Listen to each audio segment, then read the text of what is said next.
Hi, I'm Brian Grams with the Volo Auto Museum, and today we're going to talk about the General Lee. This General Lee is known as car number 8. To many people, it's known as the Holy Grail of General Lees because of the history that's behind it. What makes this General Lee unique is that it's one of the very first cars ever built, and it was built by the original builders of the General Lee when the TV show was filmed down in Georgia before it went to California.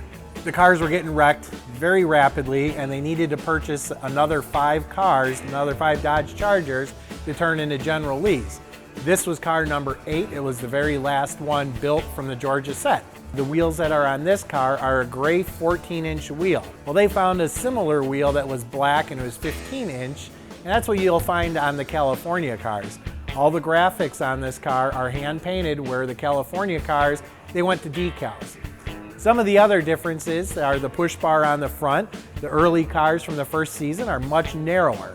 249 Dodge Chargers were destroyed during the filming of Dukes of Hazzard. For the stunt scenes, they would do things like fill the trunk up. When you seen the car jump through the air and the back end was down, that's impossible because the engine weighs more than the trunk, so it would nosedive.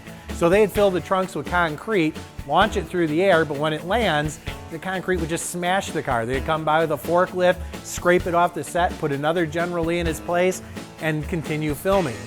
So that's what would have happened to this car if the transportation coordinator didn't buy it. That also makes this the only surviving, unrestored, original example of a General Lee from the first season. A lot of the parts that were used in building this car were actually salvaged from the earlier General Lees, the screen-used General Lees, like the push bar, the wheels, and most notably is the roll bar. The roll bar that is in this car was taken out of General Lee number 1, and we were able to document that with the owner of the first General Lee. He did the restoration on the car, and a section of the roll bar was missing.